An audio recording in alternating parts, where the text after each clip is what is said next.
Welcome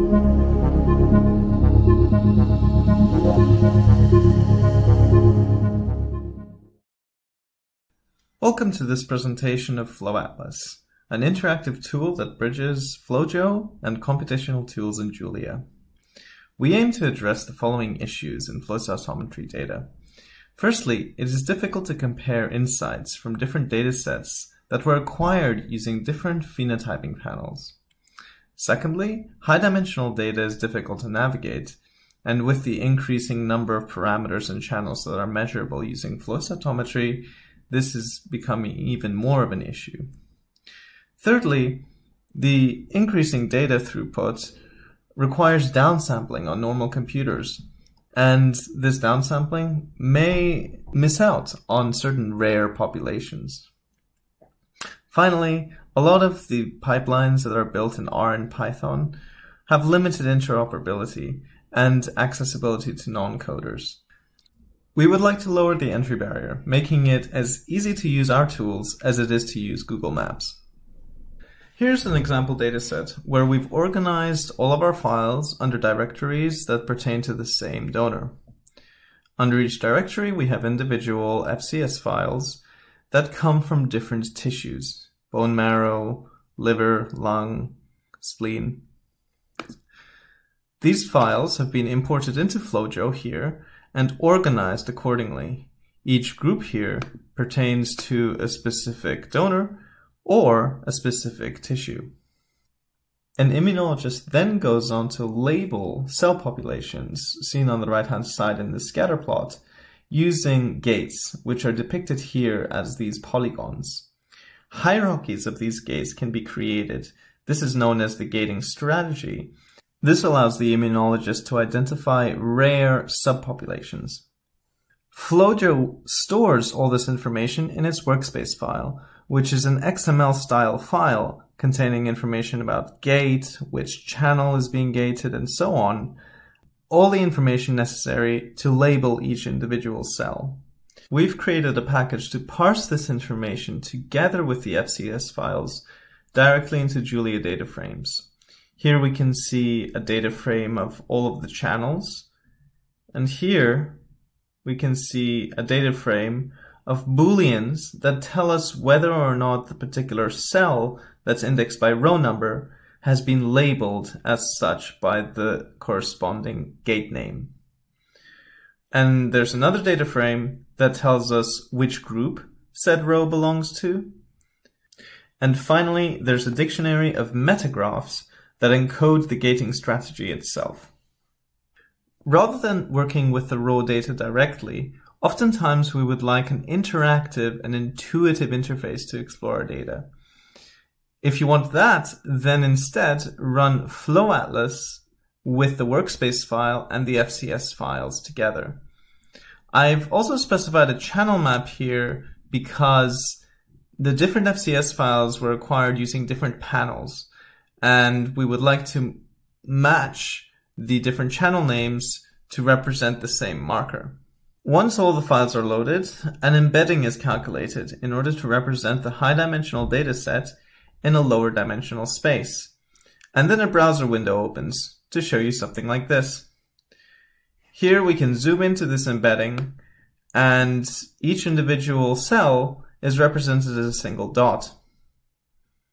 At the moment, we're coloring by population label, which is imported from the gating strategy.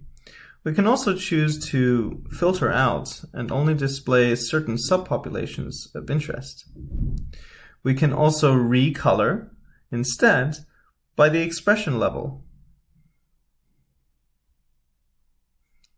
We can also choose to color by condition.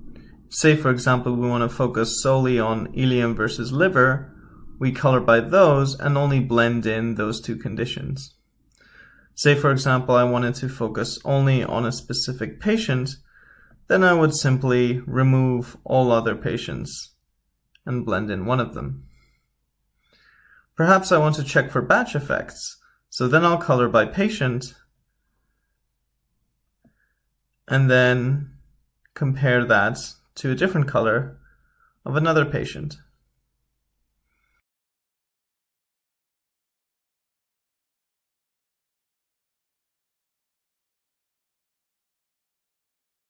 Suppose I would like to focus on one population in one particular tissue for one particular patient.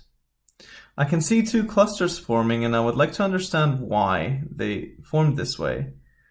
I can use the polygon tool to select this particular cluster and display some statistics to give me some indication as to what's going on.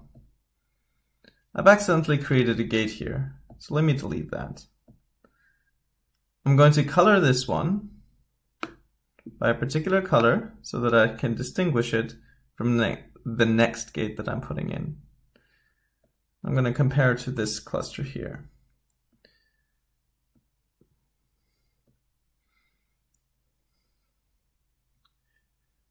This way we can quite easily see which markers are differentially expressed between these two populations. It looks like something's going on with CD69 here. To double check this, I can go back and color by CD69 to see whether there's a differentially expressed pattern going on. Indeed, this appears to be true. This particular cluster is lighter shaded than this one, which means it's higher on this scale. If I like what I see, I can actually save this figure as an SVG for further processing in your favorite vector graphic editor. Now let's bring back all of the populations, all of the conditions, and finally, all of the patients. We can see millions of cells being rendered all at once. This is only possible because of the adaptive tiling scheme that is being used in the background, which renders the correct resolution rasterization depending on what zoom level you're at. This is exactly what happens with Google Maps and allows you to seemingly zoom across an image of the world without a break in continuity.